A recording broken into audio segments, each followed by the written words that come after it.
અમારા આયુષભાઈ સાયકલ હકારી રહ્યા છે. ક્યાં ગામ જાવ છો આયુષભાઈ? ધારી જાવ છો? શું લેવા? પાણીપુરી ખાવા. આપણે આટલું લાવશો કે નહીં? આ બધાને કહી દો તમારે બધા આટું વતન લાવશો. આ બધા આટું લાવશો? હું આયુષભાઈ જવાબ નથી દેતા. બધા હાટું લાવશો? આ બધા જો હે વિડીયો એ હાટું લાવશો? હા.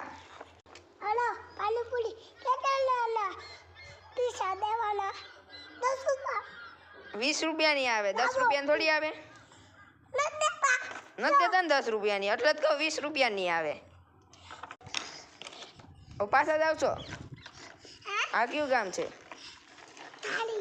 ધારીમાં છો? તો ક્યાં જલખણિયા જાવ છો?